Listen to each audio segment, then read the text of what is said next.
Sociología de la Libertad. Manifiesto por una civilización democrática. Tomo 3. Escrito por Abdullah Öcalan.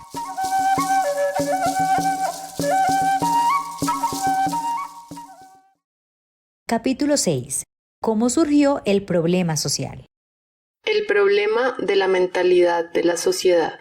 Como hemos establecido, una de las condiciones primordiales para facilitar la explotación de una sociedad es privarla de moralidad y política, lo que requiere el colapso de la mentalidad de la sociedad, la base intelectual del tejido moral, político de la sociedad. Por eso, a lo largo de la historia, gobernantes y monopolios explotadores se han dedicado ante todo a construir hegemonía de la mentalidad para alcanzar sus objetivos. Un ejemplo de ello es la forma en que los sacerdotes sumerios construyeron el templo Sigurat para aumentar la productividad de la sociedad sumeria. Con ello la abrieron a la explotación. Hay que tener en cuenta la función del templo sumerio, ya que con sus continuos efectos es el ejemplo más antiguo que se conoce de distorsión y conquista de la mentalidad social. Es subrayado que la naturaleza social la forman estructuras mentales flexibles. Si no comprendemos realmente que la sociedad es la naturaleza más inteligente, no podremos desarrollar una sociología significativa. Por ello, tiranos, gobernantes y tramposos hacen de menospreciar la inteligencia y la capacidad de pensar su deber fundamental y así convierten el monopolio original en el monopolio de la mentalidad, es decir, el templo. El templo original tenía dos funciones.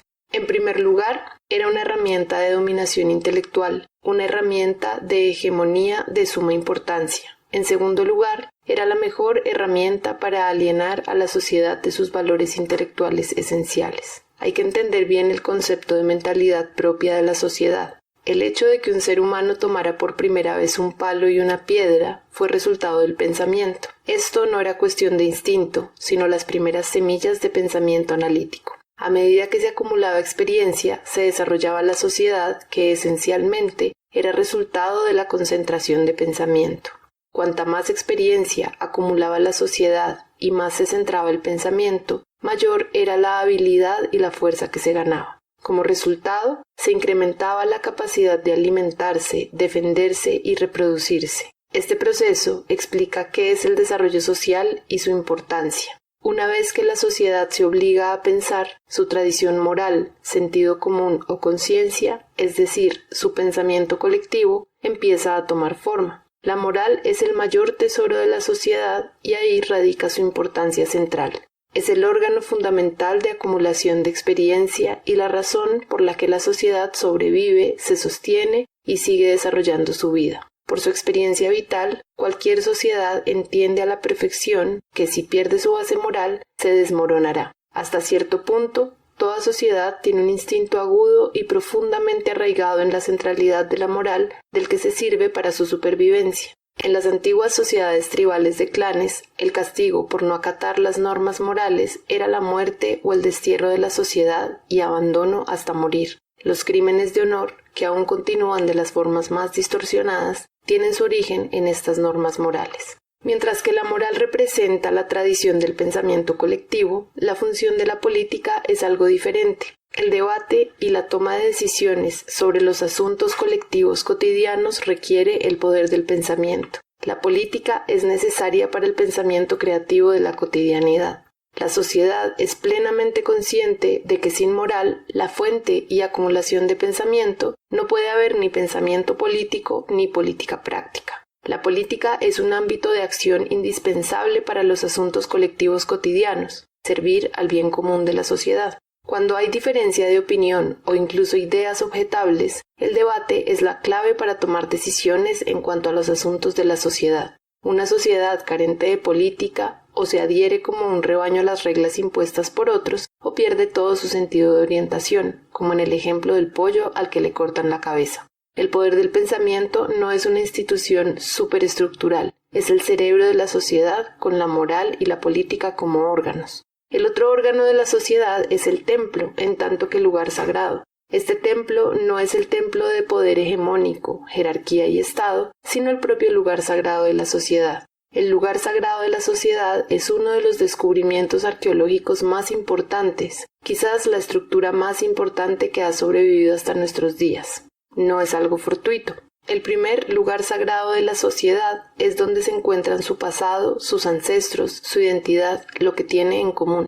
Es el lugar de recuerdo y culto colectivos. Es un lugar de recuerdo propio, un símbolo de creación de algo rico para el futuro y razón de peso para permanecer juntas. La sociedad era consciente de que si el templo se construía en un lugar notable, de esplendor y digno de habitar, representaría mejor a la sociedad y tendría mayor valor. Por esta razón, el esplendor se exhibía más en los templos. El templo, tal como se puede ver con el ejemplo sumerio, era también la vivienda de las personas obreras y un lugar de almacenamiento de medios de producción, es decir, un lugar de trabajo colectivo.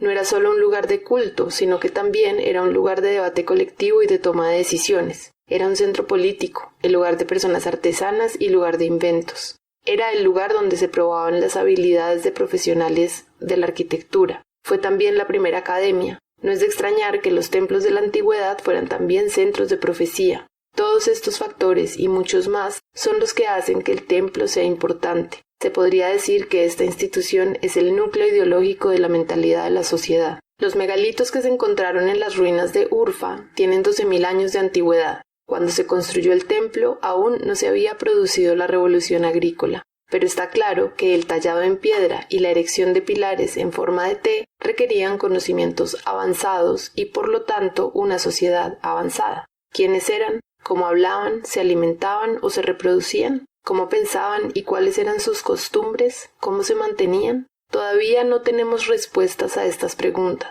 Los únicos vestigios que quedan son los megalitos y lo que probablemente sean las ruinas de un templo. El campesinado corriente de hoy no sería capaz de tallar y erigir pilares como esos. Entonces la gente que lo hizo y su sociedad no estaban más atrasadas que el campesinado y las comunidades de los pueblos de hoy en día. Sobre estas cuestiones solo podemos hacer suposiciones. Aunque haya sido distorsionada, la naturaleza sagrada de Urfa puede ser como un río de gran caudal que se filtra por una tradición anterior a la historia escrita. Por eso, no discuto la existencia e importancia del templo social, sino la existencia del templo hegemónico y su función clave.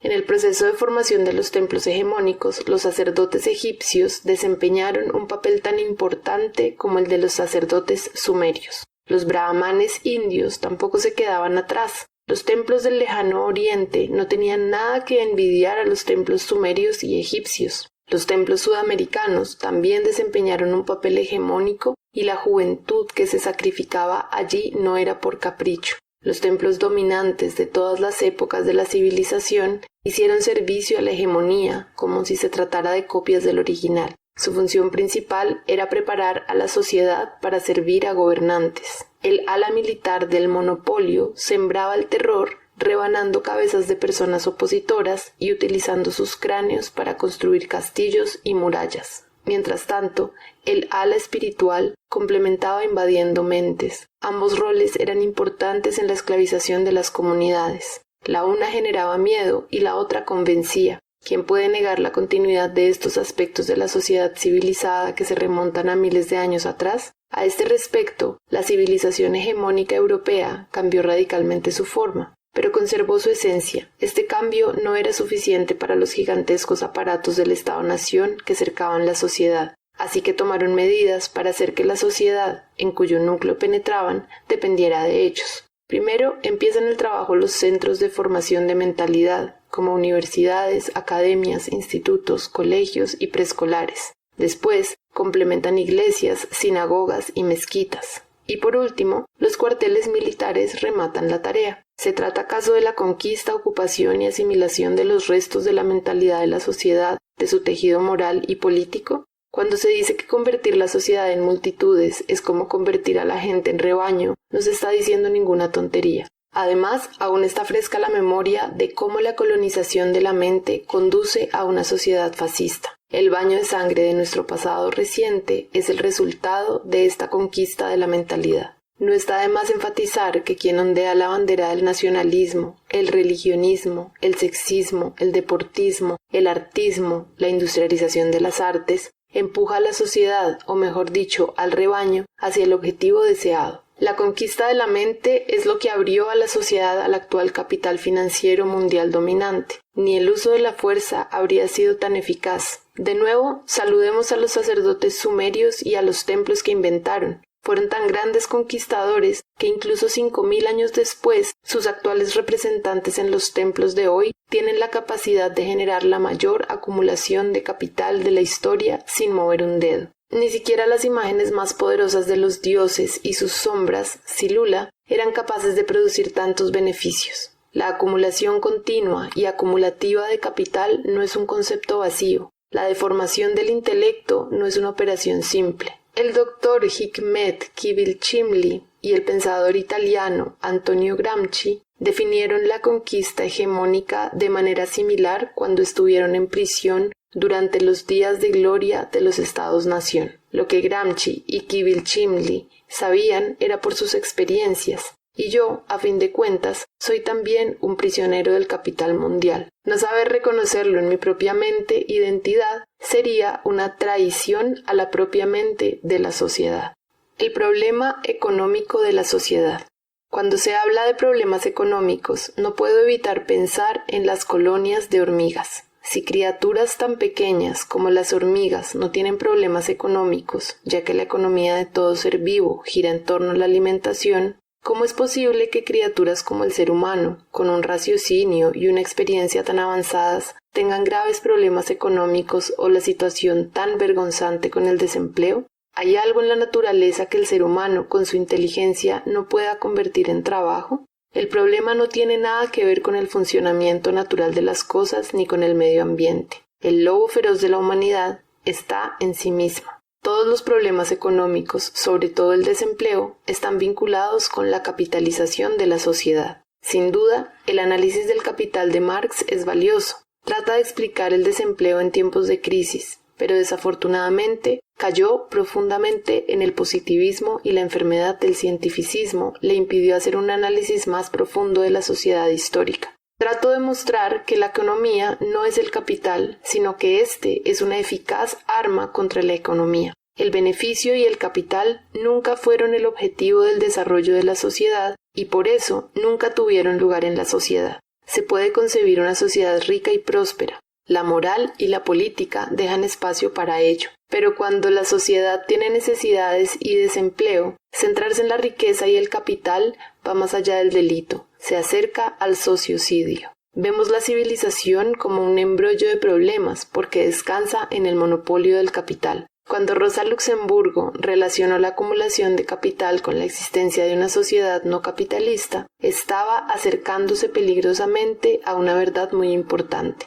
Si hubiera acabado de entrar, habría llegado a la conclusión de que la acumulación de capital no depende simplemente de la existencia de una sociedad no capitalista, sino que la acumulación es posible gracias a la apropiación de los valores de la sociedad por parte de garrapatas chupasangres. Habría visto que la persona trabajadora se ha convertido en cómplice, pues se bebe una gota de la sangre que le corresponde. No pongo en duda su trabajo, sino que argumento que la formación del capital solo depende de su trabajo en muy pequeña medida y cuando se considera filosófica, histórica y socialmente, esta pequeña medida también pierde su significado. Los problemas ecológicos actuales dejan cada vez más claro que el industrialismo es una herramienta para la usura a expensas de la sociedad y el medio ambiente. Nadie con cierto conocimiento negará que la dirección de las empresas y la mano de obra cualificada se han convertido en los estratos más privilegiados de la sociedad, con un vertiginosamente rápido crecimiento del desempleo como contrapartida. Los estratos industriales avanzados, los estratos comerciales y financieros monopólicos, es decir, los monopolios de capital, con sus asociaciones multipartitas, han vaciado aún más de sentido el concepto de trabajador. Hay que reconocer que la persona trabajadora ha sido reducida a un cinturón que sujeta a la sociedad al monopolio del capital. Así como el socialismo real o el capitalismo de Estado es un sistema que yace en el trabajador concesionado, el capitalismo privado clásico también tiene sus trabajadores conformistas. Siempre han coexistido en la sociedad. El resto de la sociedad no capitalista, es en la que pensaba Rosa Luxemburgo. Lo que estamos debatiendo aquí es la distinción entre lo capitalista y lo no capitalista. Para Luxemburgo, ambas son formas de sociedad. Yo no lo veo así. Yo veo el capitalismo no como forma de sociedad, sino como una red extensa, una organización que se ha establecido sobre la sociedad y extorsiona su plusvalía, drena la economía, genera desempleo, se mezcla con el poder y el Estado y utiliza las poderosas herramientas de la hegemonía ideológica. Recientemente, las personas trabajadoras concesionadas han pasado a formar parte de esta organización. Con la definición de la esencia monopolística, espero evitar muchos malentendidos. Por encima de todo, espero evitar la trampa implícita en el concepto de sociedad capitalista. Definir el monopolio capitalista como parte de la sociedad es excesivamente indulgente. El capital puede formar redes de organización. De hecho, incluso la mafia debe ser considerada como una red lucrativa de capital. La única razón por la que la red del capital no se nombra como mafia es por su poder hegemónico sobre la sociedad y sus relaciones con el poder oficial. De lo contrario, no habría pasado de ser una red sin siquiera la ética de la mafia. Debo añadir que no considero que industrias medianas, comerciantes o personas que trabajan en agricultura sean capitalistas. Son estratos sociales que, en su mayor parte, tratan de producir para satisfacer necesidades económicas genuinas, aunque el capital les apriete por todos lados. Tampoco considero capitalista el intercambio de pequeños bienes en el mercado capitalista, ni tampoco a quienes producen esos bienes en sus pequeños comercios. Y por supuesto, hay varias profesiones que no se pueden considerar capitalistas. Todas las personas trabajadoras que no son concesionadas, campesinado, estudiantes, funcionarias, artesanía, menores y mujeres forman la columna vertebral de la sociedad. Mi objetivo es hacer una definición de sociedad no capitalista. Cuando hablo de sociedad no capitalista, a diferencia de la mayoría de marxistas, no me refiero a una sociedad que se defina como feudal o en la que prevalezca el modo de producción asiático o que sea semifeudal. Creo que estos conceptos, más que revelar la verdad, la ocultan. Además, mi análisis no solo aborda las redes de capital que se centralizaron en Europa después del siglo XVI, sino todas las redes de capital, monopolios comerciales, políticos, militares, ideológicos, agrícolas e industriales que han hecho extorsión de la plusvalía a lo largo de la historia. No hace falta mucho estudio para ver que el capital financiero mundial verifica este análisis de manera notable. Es necesario que se reconozca el carácter anticapitalista de la naturaleza social. A lo largo de milenios, la sociedad ha sido consciente del carácter altamente corrupto de la acumulación de capital. Por ejemplo, prácticamente todas las religiones condenan la usura, uno de los métodos más eficaces de acumulación de capital. No basta con afirmar que el capital está empujando a un crecimiento masivo del desempleo para crear mano de obra barata y flexible. Aunque esto es parcialmente cierto, la razón principal es que el capital limita a la sociedad a actividades orientadas al lucro económico. Sin embargo, la actividad por el lucro económico y el capital no satisface las necesidades fundamentales de la sociedad. Si la producción para alimentar a la población no genera beneficio económico y aunque la sociedad se hunda en la pobreza y el hambre, de hecho millones de personas viven y mueren actualmente en tales condiciones, el capital no cederá. Si una pequeña parte del capital disponible se invirtiera en agricultura, el problema del hambre podría eliminarse. Pero en lugar de ello, el capital está continuamente intentando desmantelar y destruir la agricultura, porque la proporción de beneficios en la agricultura es insignificante o nula.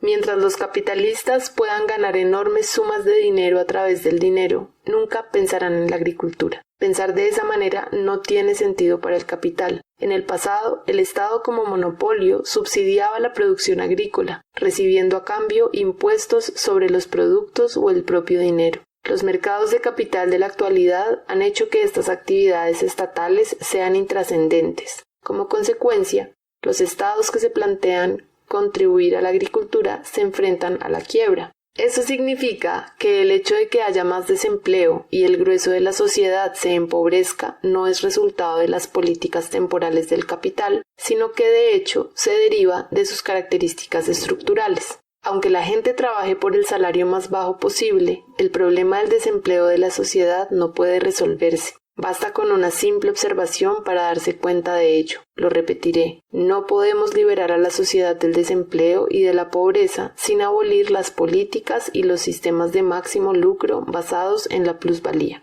¿Por qué hay tanto desempleo, hambre y pobreza en las praderas de Mesopotamia, que fueron la cuna de la sociedad neolítica durante 15.000 años y alimentaron a numerosas sociedades a lo largo de los siglos? Con una iniciativa de producción sin ánimo de lucro, incluso según los estándares actuales, estas praderas podrían alimentar a 25 millones de personas. Lo que estos 25 millones de personas y esas praderas necesitan no es la mano del capital, que impide el trabajo, sino que esa mano, sea privada o estatal, que es la única razón del desempleo, el hambre y la pobreza, les deje en paz. Lo único que se necesita es vincular la tierra con la persona trabajadora, cosa que requeriría una revolución en la mentalidad de la sociedad. Esto, a su vez, significaría que la moral social y la política retomarían su función como estructuras fundamentales u órganos de la sociedad. Para que esto ocurra, la política democrática de la sociedad civil debe lanzarse a esta tarea con todo su corazón, su alma y su cerebro. El problema del industrialismo de la sociedad. La revolución industrial, que ha sido tan importante como la agrícola, ha visto altibajos. Experimentó un salto cualitativo después de miles de años de acumulación a finales del siglo XVIII y principios del XIX. Es imposible saber dónde, cuándo y cómo se detendrá o será detenida. Esta revolución tiene una característica afín a la razón analítica. De hecho, es el producto de esta razón, que está bajo la dominación absoluta del capital. Sin embargo, el capital no es el creador de la mayoría de las herramientas industriales. Se ha centrado en convertirlas en herramientas rentables y se ha apoderado de las que considera esenciales. La producción barata, en masa, ofrece una gran oportunidad para el desarrollo de la sociedad. Al igual que la razón, la industria que sirva a las necesidades de la sociedad será valiosa. El problema no es la industria en sí, sino la forma en que se utiliza. La industria es como la opción nuclear. Si la usan los monopolios, puede constituir una amenaza sin precedentes para la vida, presagiando tanto un desastre ecológico como una guerra. Su uso para el lucro es cada vez más patente, acelerando así la destrucción del medio ambiente. La industria está llevando rápidamente a la sociedad hacia la sociedad virtual. Los robots sustituyen cada vez más al ser humano. Si continúa así, no pasará mucho tiempo antes de que los propios seres humanos se vuelvan redundantes. El estado actual del medio ambiente no solo amenaza a la sociedad, sino a toda la vida en la Tierra. Debo insistir en que responsabilizar solo a la industria sería una aberración. Por sí sola, la industria es neutral. Una industria en armonía con la existencia de la sociedad puede desempeñar un papel decisivo en el desarrollo del mundo hacia una tercera naturaleza, no solo para el ser humano, sino para todas las formas de vida. Se puede hacer y de hacerlo podríamos incluso considerar que la industria es una bendición. Pero cuando el capital controla la industria y se gestiona con ánimo de lucro, puede convertir el mundo en un infierno para toda la humanidad, salvo para un puñado de monopolistas. De hecho, esa parece ser nuestra situación actual. La humanidad está extremadamente alarmada por el curso actual de los acontecimientos. El monopolio industrial ha establecido auténticos imperios que dominan la sociedad.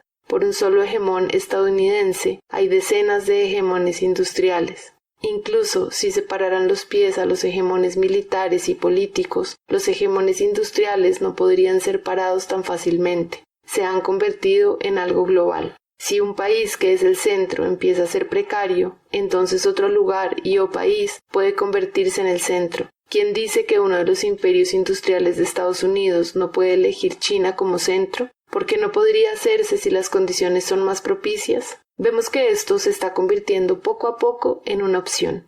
El industrialismo hirió de muerte a la agricultura. La agricultura, necesaria para la existencia de la sociedad humana, se enfrenta a una destrucción inevitable a manos de la industria. Esta actividad sagrada, que ha nutrido a la humanidad los últimos 15.000 años, ha sido abandonada a la deriva y ahora está a punto de ser entregada a la dominación de la industria. Contrariamente a la opinión popular, la implicación de la industria en la agricultura por motivaciones lucrativas y capitalistas no es una oportunidad para que haya producción masiva. Debido a las semillas modificadas genéticamente, los monopolios industriales están haciendo que la tierra sea algo como una madre embarazada por inseminación artificial. Del mismo modo que no es posible lograr un embarazo y una maternidad sanos con espermatozoides extraños, la fecundación con semillas modificadas genéticamente tampoco conducirá a una buena maternidad de la tierra. Los monopolios industriales se disponen a llevar a cabo semejante locura respecto a la agricultura.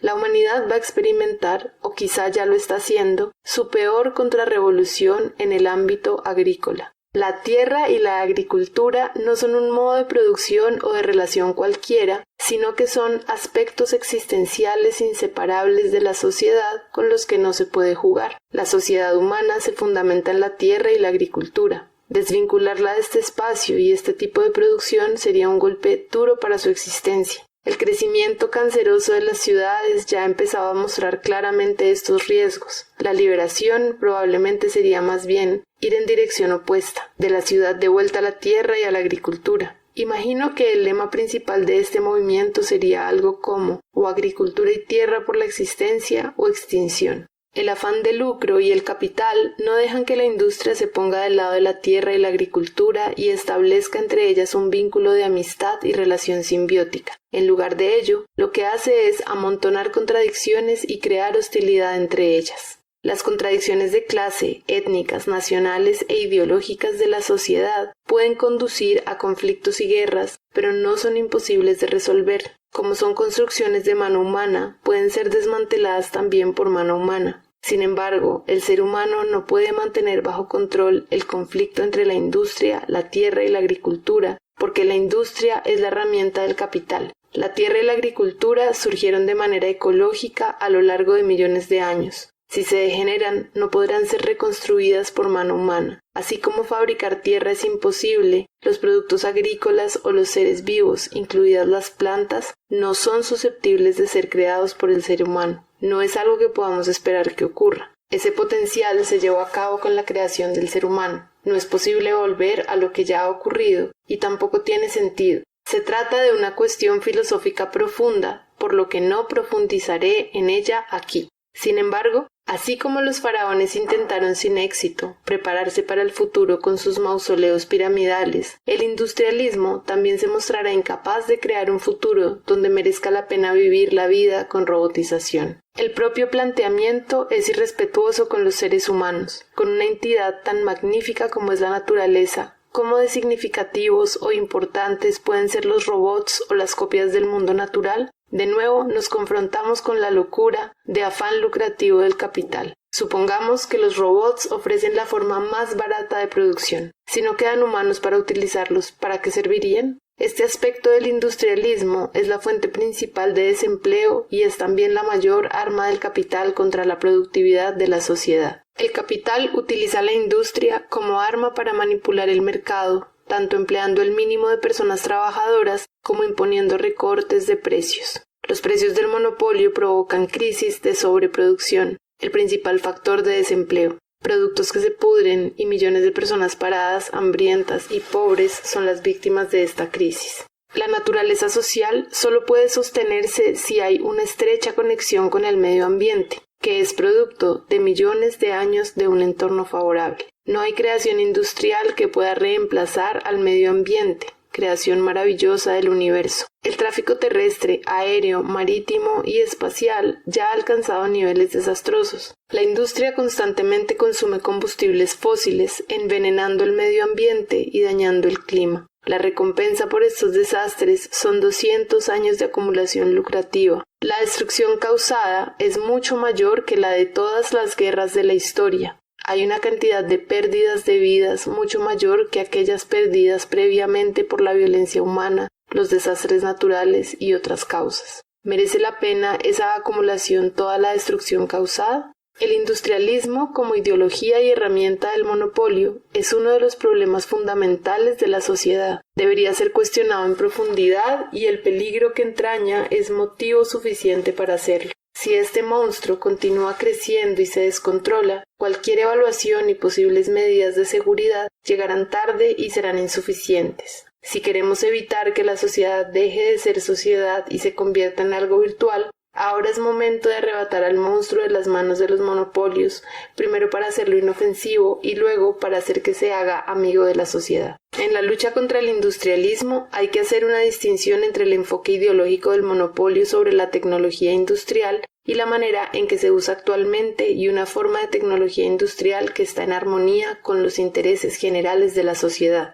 Este es el aspecto más importante de cualquier trabajo científico y de cualquier lucha ideológica. No se puede esperar que los grupos que dicen luchar contra el industrialismo como humanistas, filántropos, de forma independiente de las cuestiones sociales y de clase, hagan nada relevante. Estos grupos no pueden evitar entrar en conflicto con sus propios objetivos y, en última instancia, prestar un servicio al industrialismo como monopolio. Contrariamente a la creencia popular, el industrialismo tiene un carácter ideológico, militarista y clasista, y la ciencia y la tecnología materializan su ideología. De hecho, representa las dimensiones más peligrosas de la ciencia y la tecnología actuales. El monstruo industrial no apareció por voluntad propia. Recordemos que cuando la burguesía inglesa se embarcó en su proyecto imperialista histórico en la isla, en la Europa continental y en todo el mundo, fue esa clase la que más rápido se organizó para hacer el uso más complejo posible del industrialismo. Más tarde, el industrialismo se convirtió en arma común de la burguesía en todos los países. La dominación burguesa en todo el mundo se materializó cuando el desarrollo industrial,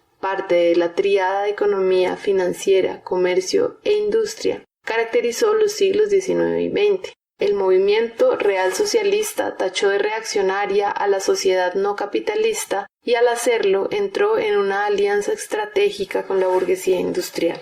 Así, el movimiento real socialista contradijo de manera inconsciente sus propios objetivos, lo que condujo a un resultado peor que el de cualquier otro movimiento que haya caído objetivamente en la traición. Un ejemplo de esto sería el cristianismo, que fue una religión de paz durante 300 años que luego se alió con el poder y el Estado, lo que objetivamente le llevó a contradecir y traicionar de manera consciente sus propios objetivos. La cuestión es que el cristianismo también entró en conflicto con su objetivo inicial, porque gravitó hacia el monopolio del poder y como resultado no pudo evitar convertirse en una religión de civilización. Esto ocurrió con el Islam cuando Mahoma todavía estaba vivo. Al final, todos acabaron sucumbiendo a la industria del poder. Hoy, toda la humanidad clama contra la destrucción medioambiental como si el día del juicio final estuviera cerca, y es importante entender las dimensiones históricas, sociales y de clase de la devastación causada por el industrialismo. También es importante hacerlo con la ayuda de otros movimientos que asuman la lucha contra el industrialismo como un movimiento de existencia de la sociedad que inevitablemente libre una batalla al estilo de un nuevo movimiento religioso sagrado. Al igual que es imposible combatir fuego con fuego, no se puede librar una batalla ecológica sin cuestionar y renunciar a la vida en el pantano del industrialismo. Si no queremos revivir los desastres del cristianismo, el islam y el socialismo real, tenemos que aplicarnos el cuento y enfocar lucha científico-ideológica y moral política.